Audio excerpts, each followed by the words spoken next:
much for joining us today, right here on The Natural Nurse and Dr. Z. You can find us at naturalnurse.com. And we have a lot of exciting events coming up. I know many of you joined us for our Remedy docu-series. Actually, there were close to over 250,000 people that watched that docu-series. And by the way, here's a little secret heads up. We're going to have a re-airing of that sometime early in 2019. So watch the website at naturalnurse.com and we will announce that. But between now and then, we have 2 more online events that are free and available to you. And one is on electromagnetic fields, which is an ever-growing problem. It's very big. Go to naturalnurse.com.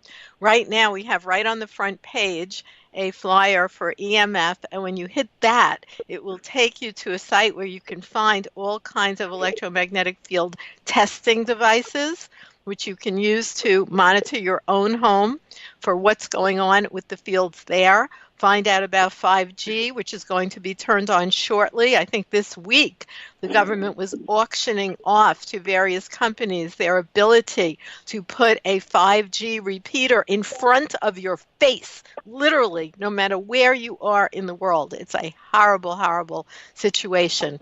And you do need to test for it in your home. You do need to protect yourself. So you can find that on the front page at naturalnurse.com. And we're going to have other webinars available for you as well. If you go to calendar, you'll see all the places we will appear in person. I will be in Orlando in about a week, giving a lecture on the HPA axis, and that has to do with balancing your glands and also circadian rhythms and how they are affected by light and electromagnetic fields. So that's going to be in Orlando, Florida.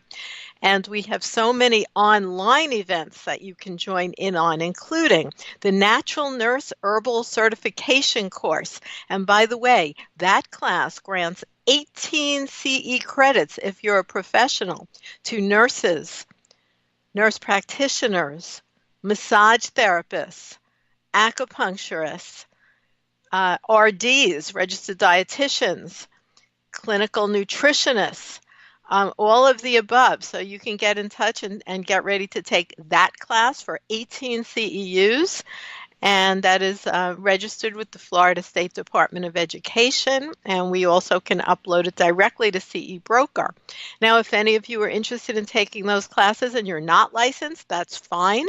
You then get a certificate, a Natural Nurse Herbal Certification certificate, rather than CE credits, because if you're not a licensed professional, you don't need CE credits, but it doesn't mean you can't join us in learning how to use natural medicine for yourself and your family. And that's what today's show is about. I'd like to introduce you to Dr. Christopher Vasey. Chris has been here before as a guest. He is a naturopath and author, and he's joining us all the way from Switzerland. And by the way, we have lots of international guests, which is so exciting in the world, which is now quite different in terms of the reality of time and space. Dr. Christopher studied naturopathic medicine in Paris and has a private practice for many years. And he also continues his formation by studying the works of famous naturopaths such as Dr. Paul Carton, Herbert Shelton, Robert Masson, Dr. Jackson, Dr. Knipe, and others. And Dr. Vasey lectures regularly in the USA, Europe, and Canada. And on today's show, he has so many books, but we're going to focus on one of his newer books called Natural Antibiotics and Antivirals, 18 infection-fighting herbs as well as essential oils. And you can find out more about him at christophervasey.ch. And of course, the best thing is to go to our archives, where we have all of our shows, and you can find any of our guests with a simple click. So thank you so much for joining us today, Dr. Vasey. Yeah, hello, Ellen. I'm phoning from far away, but I can hear you very, very clearly. Isn't that great? Isn't it amazing? Yes, it is amazing. And I was in Switzerland because I actually visited the facility where they make BioStrath. I imagine you're familiar with BioStrath. Yes, I am. Yeah, yeah. And A their very good actual product. factory is right outside of Zurich. And they invited me to tour their factory. And then the owners of the company was such wonderful hosts that they took me, out to all kinds of restaurants. I can't believe how much you guys eat. And you're not fat. How do you do that? I don't know. Really, when you look around in downtown Zurich, I would say most people are a lot more trim than they are in the United States. And yet, like, food is a big deal.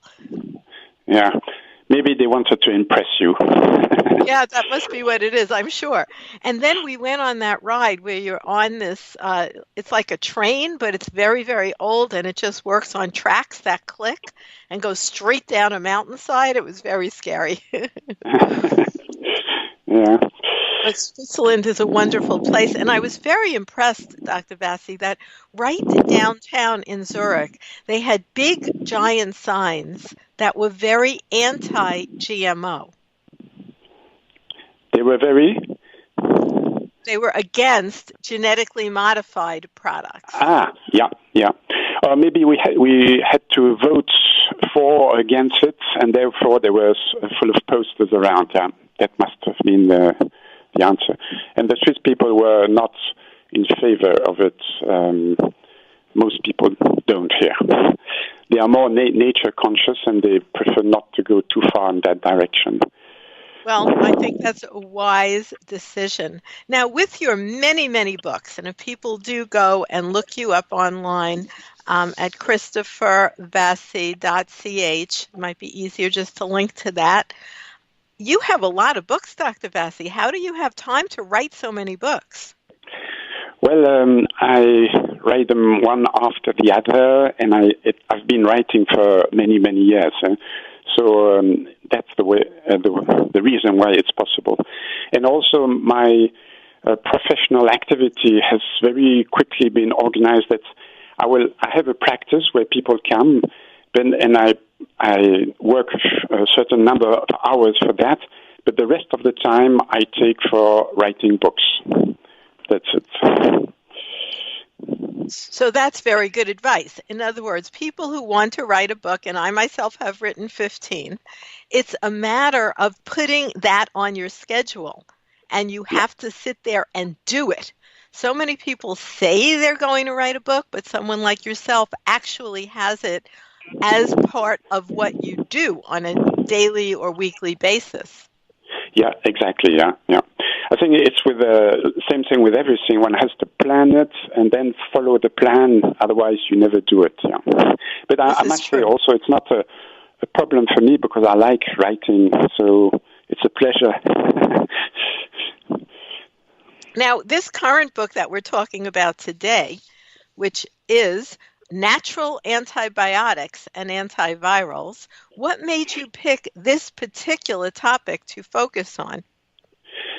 Well, in naturopathy, to fight infections, the basic thing we do is to work on the terrain, that is the inside of the body, because natural medicine thinks that if we become ill, if we get an infection, it's because our terrain is overloaded with toxins or lacking in vitamin minerals. And a great part of my work was to act on the terrain, that is to detoxify it, make all the waste product come out of the body, and also to supplement vitamin and minerals for the composition of the terrain to be in. And I wrote different books on that theme, but it is true that even when one does that, it gives a lot of good results, but it can also not be sufficient. And there, the needs, the wish to have something to help the patient get rid of the infection arises, and that is the use of antibiotics. But being naturopathic, of course, it's not conventional antibiotics, but natural antibiotics, which come from the plant kingdom. Well, certainly, I know most people in the United States, I'm not sure about in Switzerland, but I would say almost everyone in the United States has taken pharmaceutical antibiotics, perhaps less so in terms of antivirals. I mean, it actually is unfortunate, but because of that, there's a huge problem with antibiotic resistant organisms.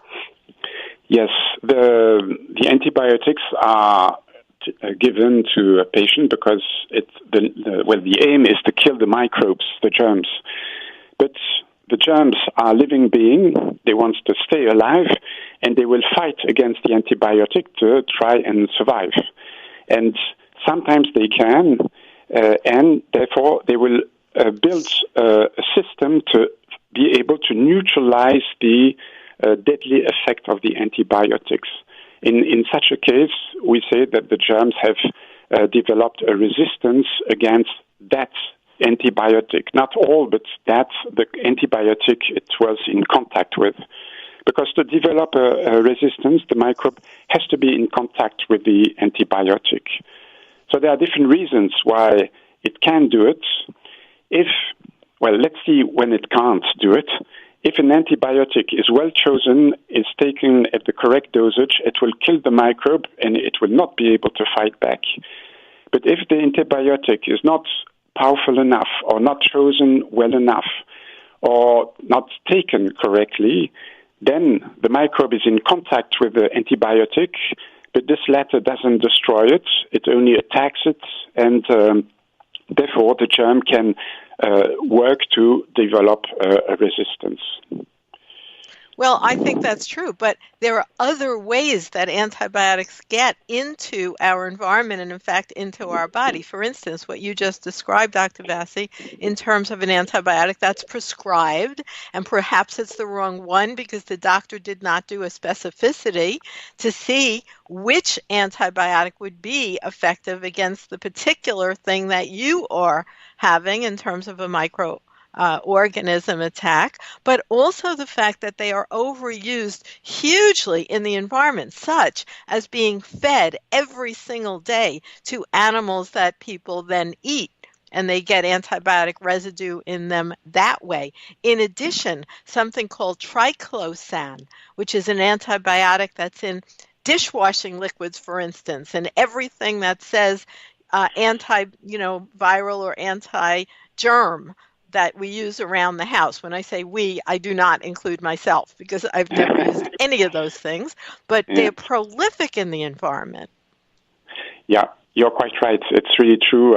Antibiotics are used in all sorts of ways, and the addition of all those antibiotics means that the body is very often the germs in our body are very often in contact with these antibiotics, and these germs can then develop resistance. And the problem then arises that someone is very ill, he has an infection, pharmaceutical antibiotics are prescribed, but it doesn't work. So therefore the doctor will prescribe another one, it might not work either, or he will prescribe one, but it will work not very well, so he will have to increase the dosage or give it several times a year. And you just mentioned that in America, most people take antibiotic every year. We could add several times a year, probably. Yes, that's so true. So there's an overuse.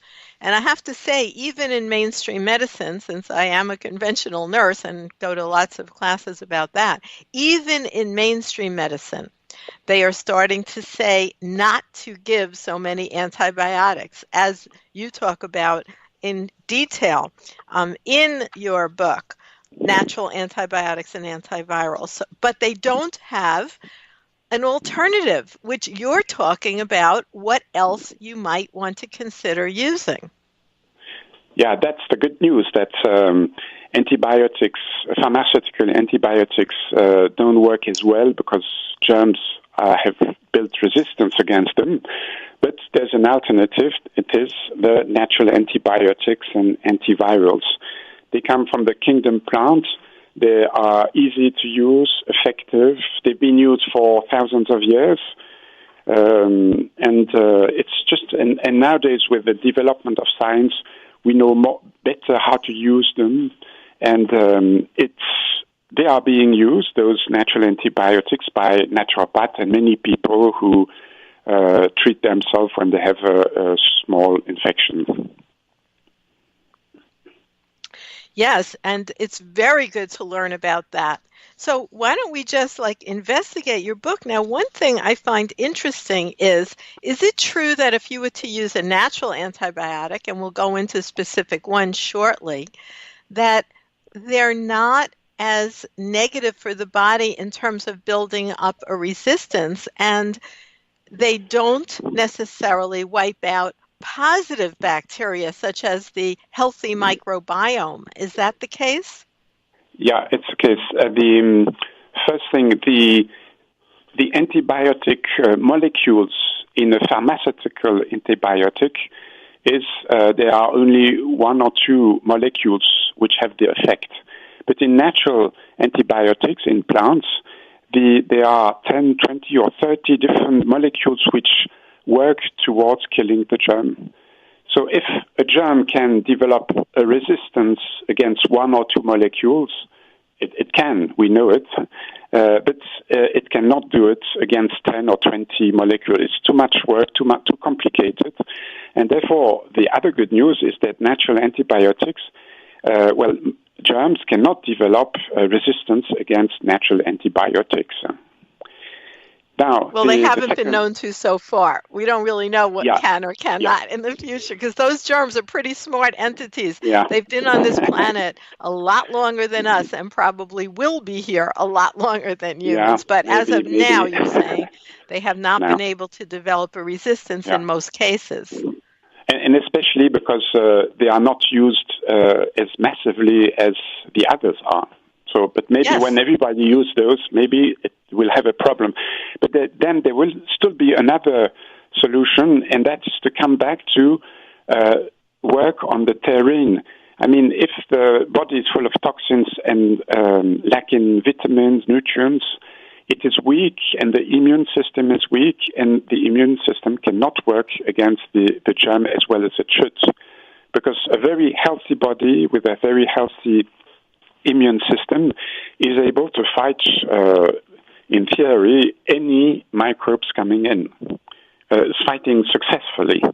But the problem is that we do not have a healthy body because of our way of living and so forth. Yes, that's so true. And it's such a good thing to learn about. So I really love the way you describe all this in your book. You tell people the why, the wherefore, and then, of course, you go into many, many specific natural antibiotics and also natural antivirals. So before we talk about those specifics, and we will soon, let's talk a little bit about antivirals, because one thing that even most people know, and doctors know, although sometimes you think they ignore it, is that if somebody comes to the office with a cold or flu, something like that, and has symptoms, that really the doctor is supposed to investigate whether they have something caused by a bacteria or a virus, because pharmaceutical antibiotics do not work against viruses. Yeah, that's a fact, and it's, as you said, it's very often ignored, and therefore, and antivirals as remedies, medicine, the doctor there has not got many antivirals. There are just a few, and it's difficult to fight viral illnesses for a doctor. But the good news here again is that with plants, medicinal plants, many of them are antivirals, and that's a great help because therefore we have a tool to fight against the viral infections instead of not having any.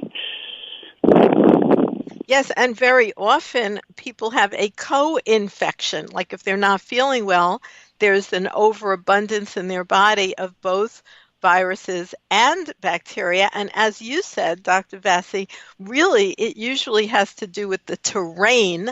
The terrain is looking at what is going on in the inner environment rather than focusing on these organisms being invaders. It's a matter of the terrain having changed to allow their proliferation.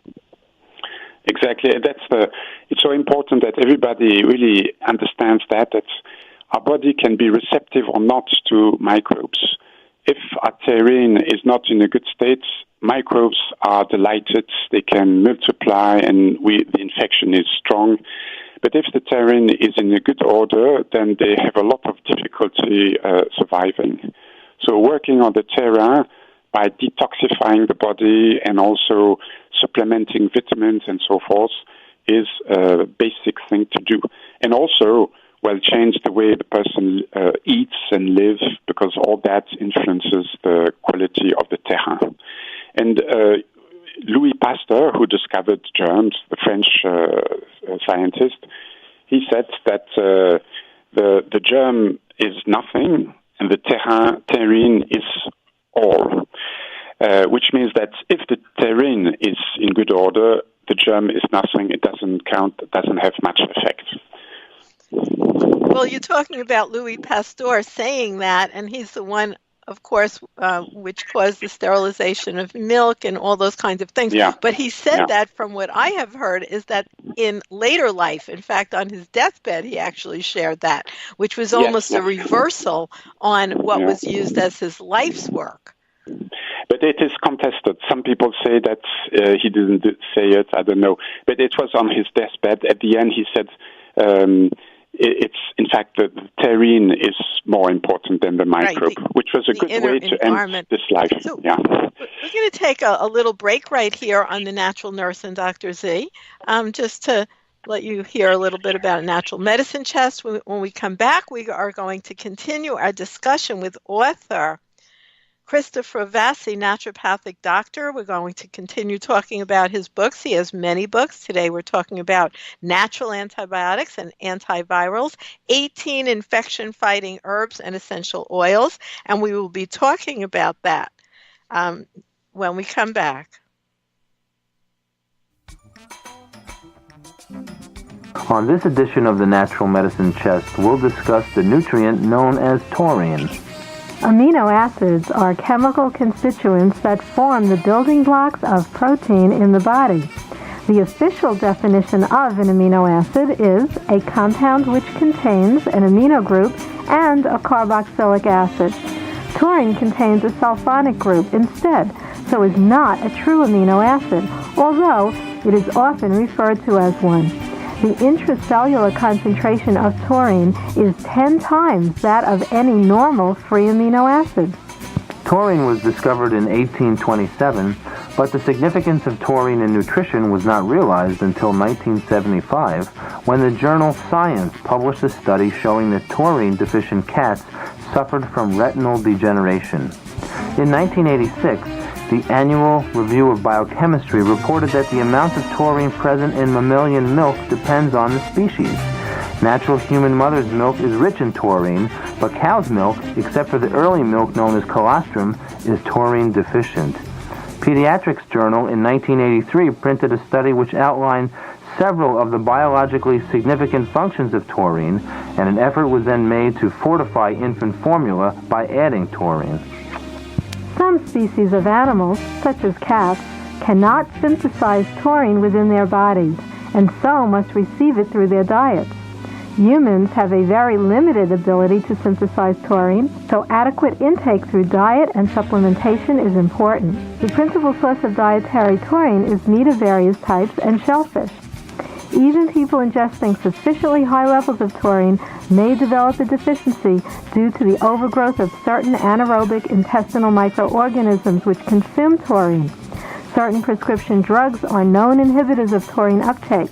The Journal of Neurochemistry published a study in 1975 which showed that taurine concentrations are extremely high in the retina. In fact, the retina contains 2 binding proteins specific for taurine. Research has yet to determine exactly how taurine functions in the eye, but deficiency of taurine has been found to lead to the degeneration of photoreceptor cells. Continued studies on taurine have linked its presence to several biological functions, besides being a protector of the delicate tissues of the eye. Taurine helps to neutralize oxidizing agents caused by ionizing radiation. Taurine is present in high concentrations in the normal heart. It stimulates white blood cell motility and protects cell membranes from free radical damage. Taurine has proven useful in epileptics to reduce or control seizures. It helps modulate the transport of substances such as sodium, potassium, magnesium, copper, and iron across cell membranes. Additional research supports taurine's role in preventing gallstones. So, as you can see, the nutrient taurine may be an important addition to your natural medicine chest.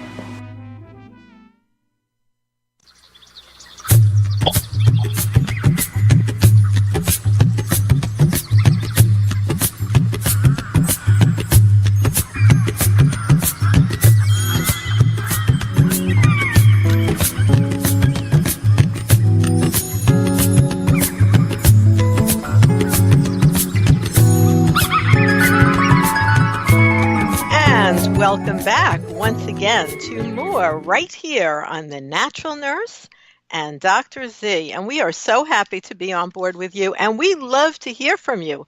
Send us a shout out at naturalnurse.com. You can go there to get in touch with us.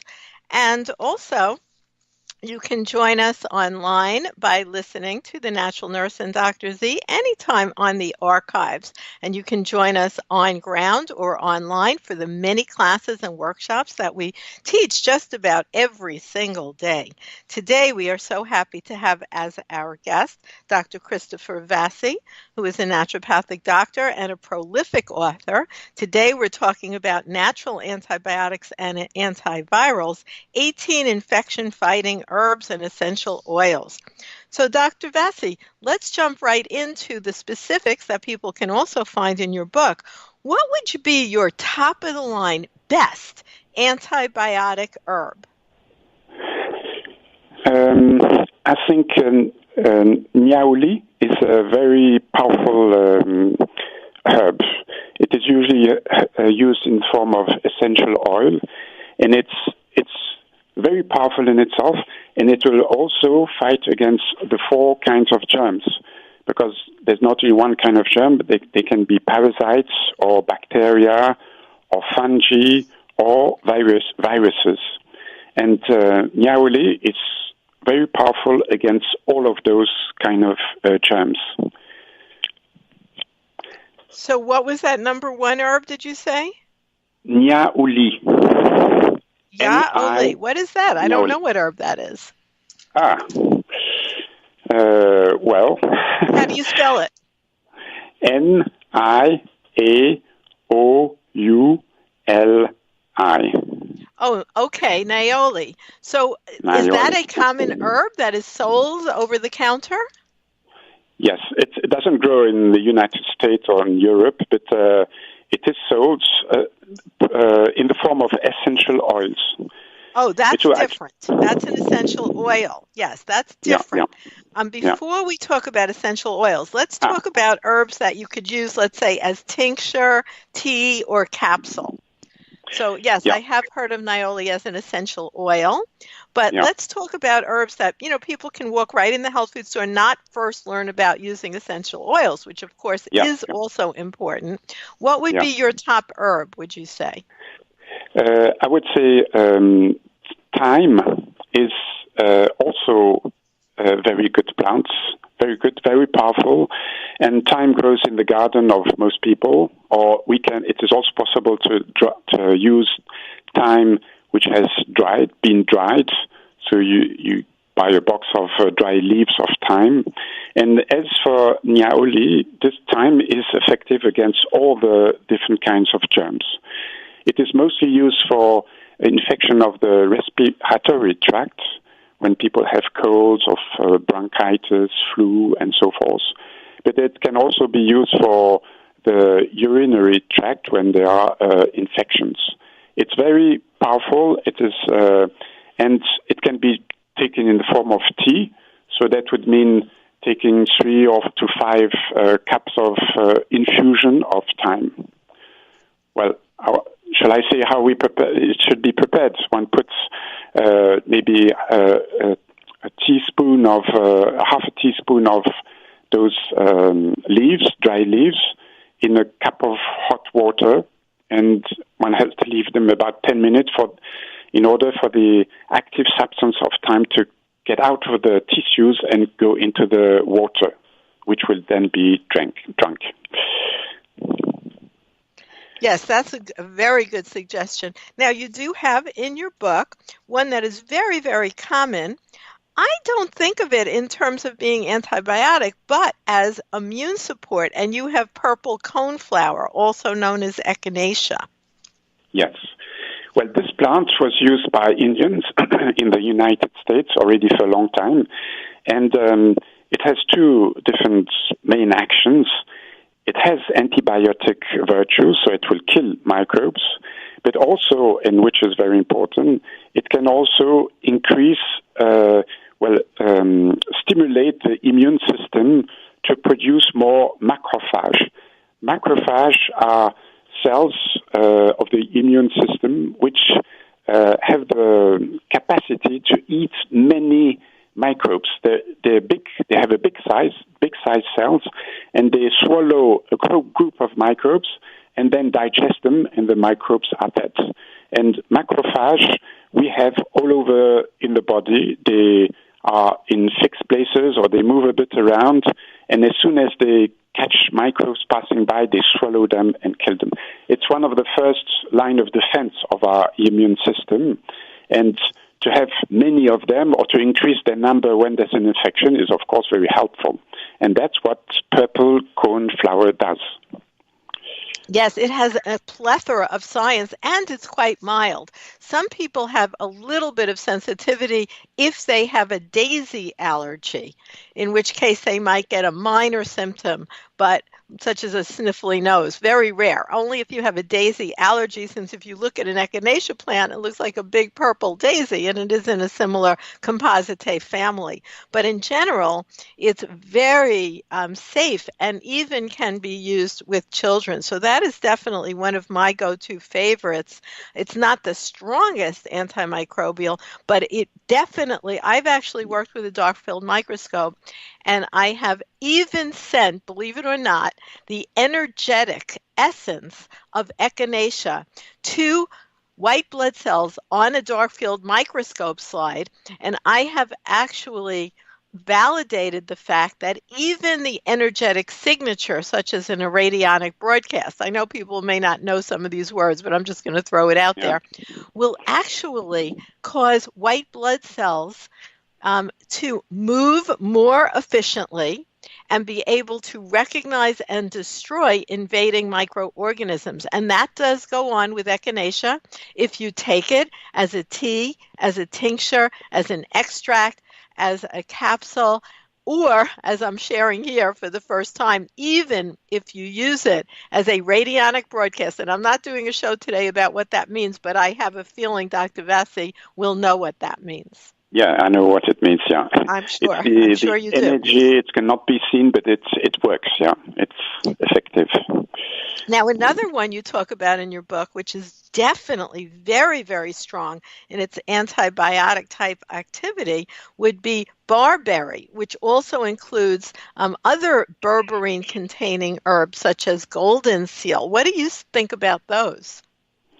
Well, barberry is, we use it here for all the infections of the urinary tract. That is when people have cystitis.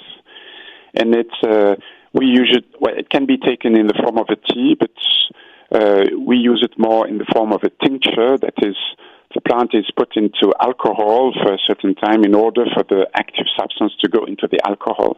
And then the person will take a certain number of drops. So in average 3 times 30 to 50 drops of tincture, and that 3 or 4 or 5 times a day, and that will fight against the cystitis infection. Yes, that's a very, very good suggestion. So yeah, golden seal is quite amazing because it actually causes it really helps the cells to be able to not have the bacteria doing what they do when it causes resistance. Because when those bacteria get resistant, like we talked about earlier, one of the things they do is they pump the antibiotics out of the cell. But remarkably enough, berberine, which is the active constituent in the common barberry as well as golden seal and some other herbs as well, stops that pump from working. So it cannot pump out the antibiotic, and therefore it stays in the cell and is able to attack the microbe. Yeah, nature is really clever. Yes, for sure. So, it's wonderful to incorporate these kinds of herbs into your protocol. So now I know that a lot of your book is about essential oils, Dr. Vasey. So why don't we talk about what are essential oils? How are they different from, let's say, herbal tinctures and herbal extracts? Well, essential oils are made of the part of the plant which is called oil. Some plants have oil in it, some don't. But those who have, this oil can be extracted by a special process, and then it can be sold in small bottles. And this oil has very powerful antibiotic, effects in general, but also antibiotic.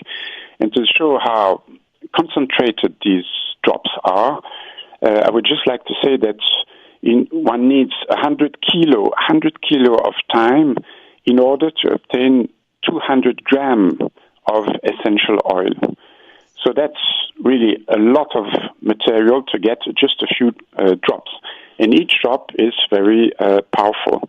Now, there are some of these essential oils which are very gentle, which can be taken easily, and others are very strong, aggressive, even caustic.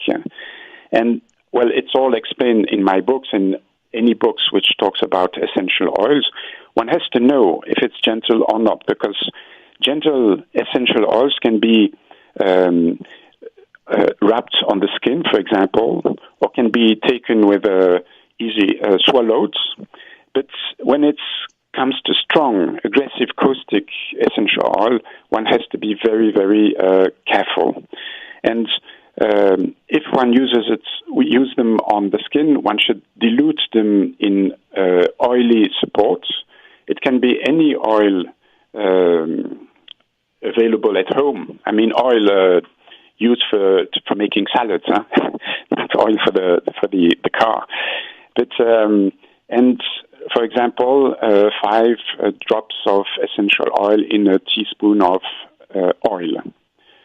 And another possibility is to use dispersants they are special substances which emulsify the essential oil. It breaks the drop of essential oil in very, very small drops, which can be much more easily assimilated by the body and which will not act in a caustic way. So that's the only difficult part with essential oil. Some are very aggressive, and one has to be very careful. But in my book, I give different, for many different illnesses, I give the number of drops to take and in what to dilute it and how much and how to do it and so forth, so that the whole process is safe and there's no risk. Right. You do give very specific instructions. Now, saying no risk, there can be risk because essential oils are very strong, and we don't even necessarily suggest that you use many of them internally unless you know you don't have a sensitivity. While with herbal extracts and teas, you have a little bit more of a wider safety margin. But we're going to take a little break right here on The Natural Nurse and Dr. Z, and when we come back, we're going to allow Dr. Christopher Vasey to talk more about his book, Natural Antibiotics and Antivirals, and we'll really get into Naoli essential oil, which is something he states is one of the best to have around, and we'll talk about more of the essential oils that are great antivirals and antibiotics right when we come back on The Natural Nurse and Dr. Z. This is Karen Hartglass, host of It's All About Food, and you're listening to PRN, your source for progressive, up-to-date, and inspirational information on nutrition and health. Greetings, this is Ellen Kamai, the Natural Nurse, co-host of The Natural Nurse and Dr. Z. Dr. Eugene Zamperone and I are deeply involved with indigenous cultures and combine traditional knowledge with the latest research in natural health care. Join us each week on PRN.FM from 10 to 11 a.m. Eastern Time every Tuesday or anytime on the archives. Each week, we'll bring you authors, professors, researchers, and activists who are committed to bringing you the latest information which you can use to ensure maximum wellness for yourself, your cells, and your family. Tune into PRN.FM every Tuesday, 10 to 11 Eastern Standard Time, or listen to the archive at 1-701-719-0884. This is Ellen Kamai, the Natural Nurse, hoping that you stay healthy. Hi, this is John Lobel. You can hear my show Visionaries at 10 a.m. on Mondays on PRN. And guess what? PRN now has its own app. So you've always been able to listen to our shows by going to your web browser and putting in prn.fm, and then you can listen to the current show that's on air. But you can now download onto your smartphone, Android and iPhone, our PRN browser. Search for it in your app store, and you can listen live to whatever's on at the moment. So download now our PRN.FM app.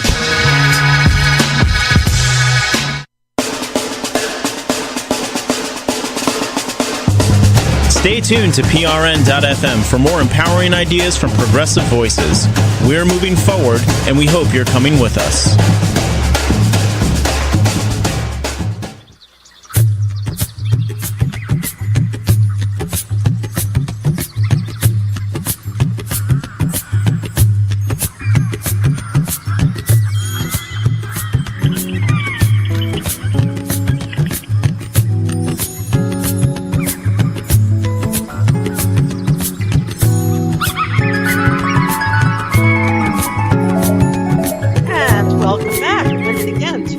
Right here on The Natural Nurse and Dr. Z.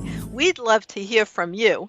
Give us a shout out at naturalnurse.com. You can visit our website, naturalnurse.com, or on Facebook, The Natural Nurse. We'd like to hear about what do you want to know about. We'll have a show on the topics that interest you. And of course, we have private sessions for those people who would like to know what herbs and natural therapies you can use for yourself and your family. And so you can find out more by getting in touch, giving us a shout out at Natural Nurse or naturalnurse.com. Today we have as our guest author and naturopathic doctor, and we're talking to Dr. Christopher Vasey about his book, Natural Antibiotics and Antivirals. So we'll be continuing our discussion with him right now. So thank you so much for coming back on board, Dr. Vasey.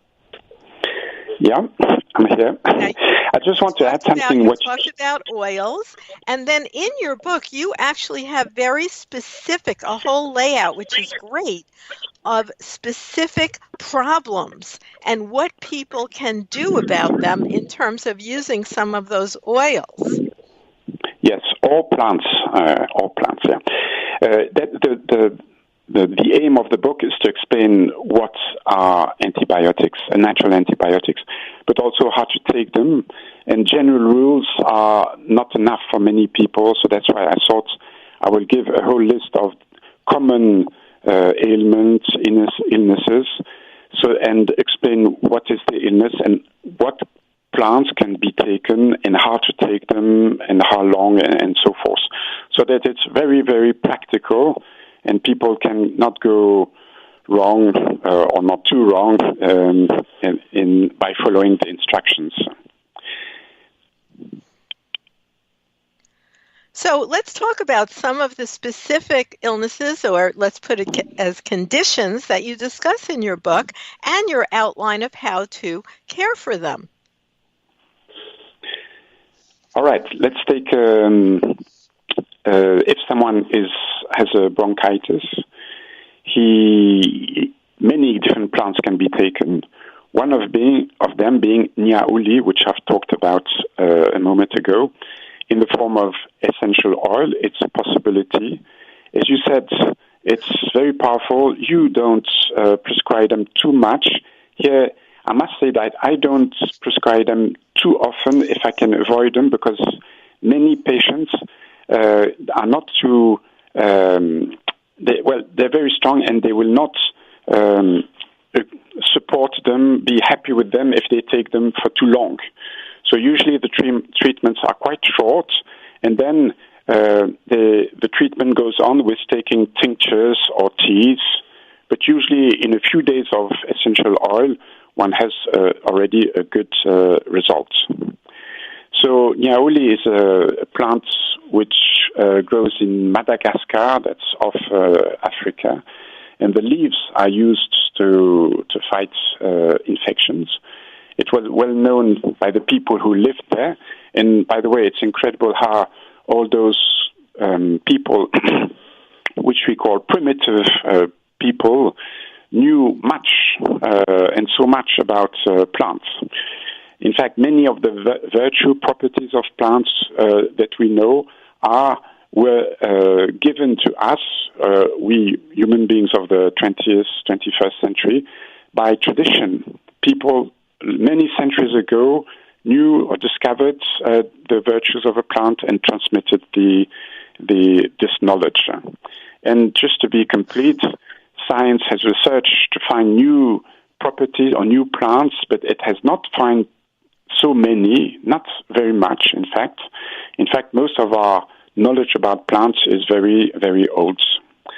Niaouli. It can be then taken in the form orally, taken 2 or 4 drops, 3 or 5 times a day, diluted in 1 teaspoon of honey or dispersant. Honey is a good support, or dispersant, which is a special product which has to be bought in a specialized shop. It can also be used in a different way. One can put a few drops of the essential oil on a handkerchief and then put the handkerchief in front of our nose and breathe in the nice smell, perfume of niaouli. It's similar to eucalyptus. It's very agreeable. And fine particles, drops of the essential oil will be breathed in and arrived in the lungs, and they will destroy the microbes. Yes, that's right. They may. So that's a very good one, niaouli. So you're a big fan of that, and it has sort of that a tingly scent, shall we say, sort of like eucalyptus? Yes, yeah. So, which is agreeable to take because, well, unless someone doesn't like eucalyptus, because the perfume and the taste is very strong with essential oil. So it's better. It's a smell that you agree with, that you even like. Otherwise, one can take another plant. It's not so difficult. There are many available. We talked about thyme, but it can also be oregano or savory, which are plants which grow in many gardens, which are easy to find in shops also. So, as I said, one can start with essential oils, but when it's becoming too, the body doesn't agree so much with it anymore, one can stop and go on with mother tinctures. The plant is in alcohol, and there one takes, of course, more drops. It's 3 times 30, 40, 50 drops of the mother tincture. So, for example, against gastroenteritis or the infection of the digestive tube, there's one plant which is very good, that is basil.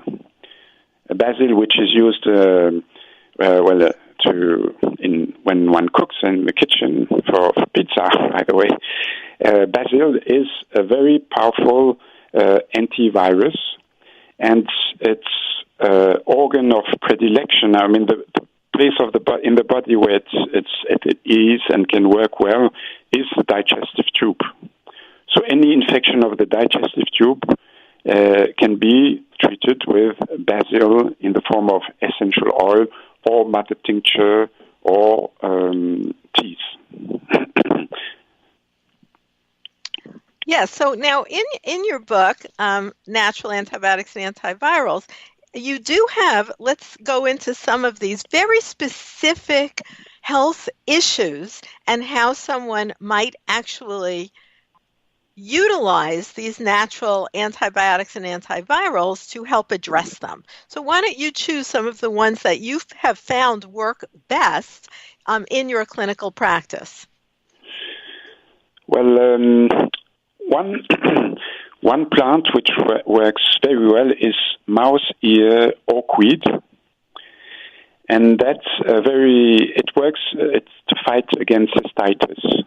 It's we use it in the form of a mother tincture, and therefore drops, and the usual dosage is 3 times 30 to 50 drops taken with water all through the day, and that fights really well cystitis.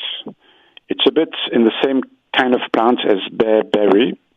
Personally, I use more mouse ear hawkweed because it's very effective and easy to take. That's for one. So that's a very good one for cystitis. Now, do you mean that is something that would be diagnosed by a doctor, or if someone just notices that they're having some urinary tract, issues? Well, usually, if someone has only for the first time a cystitis, he might not really know what's happening and all. And if he's interested in natural medicine, he can then take a plant and start. Many others go to the doctor, take other antibiotics, but then they know the symptoms, and usually someone who has a cystitis has another one later on, and some people have them regularly. So they know it's coming. They even know sometimes before it really starts, and they can feel it starting. They know the symptoms, they know how strong it is, and they know they've tested it. They can manage with mother tinctures of a plant or another. And that's, but if someone has an infection and it's after 1 day or 1 day and a half, 2 days, there's no effect with taking the natural antibiotics. Maybe he didn't take the good plant, or there's a problem, and he has to go. It's a good thing to go and consult a natural practitioner or doctor who can analyze the situation and give really the specific antibiotic. Infections are dangerous if they last too long, because the germs are attacking the tissues, the organs, and if the infection is not stopped rather quickly, damage can be done. And even if the infection becomes too big, when in the extreme, the person can die. So one should not take it too lightly with infections. But as I said, some people have regularly flus or cystitis, and they know they can manage with plants, and others know they can't, and they will have to find another way to treat themselves. Those are good suggestions. Now, I know, what about men's health? We've talked about things that might help women. How would these essential oils and natural antivirals be used, let's say, for men's health issues?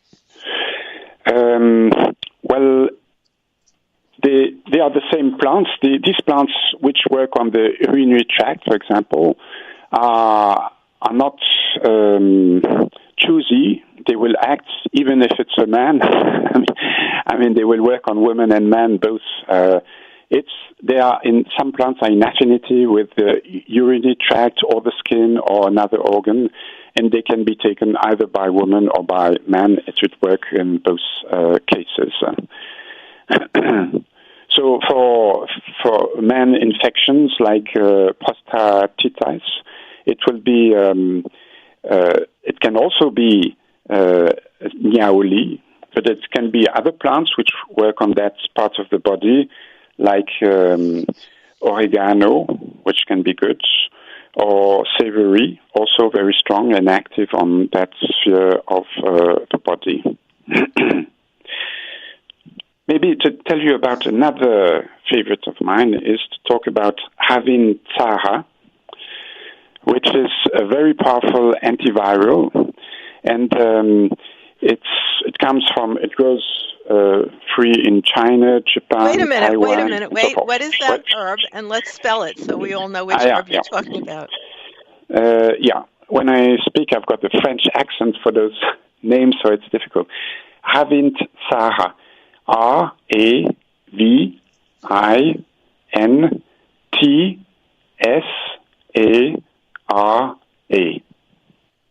Havin Tsara. Okay, yeah, that one I'm not too sure of either. Okay. Yeah. So is that widely available if people wanted to access it? Yes, it is, yeah. And it's probably one of the most powerful antivirals in the form of essential oils. And what is really interesting with that plant is that it is very gentle.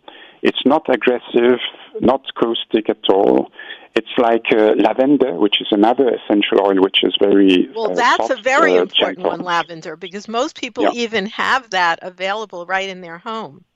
Yes, yeah. And so Havin Tsara can be used for antiviral that is against flu or many different kind of respiratory tract infections, herpes, and so forth. And the good thing with it is, as it's so gentle, it can be, when one has a skin problem, one can put the essential oil directly on the skin, except if one is a very reactive person towards essential oil. But on most people, it can be put straight away on the skin, which is quite useful when someone has shingles. It's a skin infection, and with this essential oil can be put directly on the skin where the problem is. Okay, well, we're getting to the end of our hour. Thank you so much for all that in-depth information about the fact that people do have alternatives that they can try in terms of natural antibiotics and antivirals. And your book, 18 Infection-Fighting Herbs and Essential Oils. So I want people to know you'll be able to contact Chris. You can look for his books, by the way, everywhere, Amazon, etc. And you can also find a copy of this show on our Natural Alternatives archives. So thank you so much for being our guest today, Dr. Christopher. It was a pleasure. Thank you very much. A good health for all. Okay, well, thank you so much. And until next time, we hope that all of you stay healthy.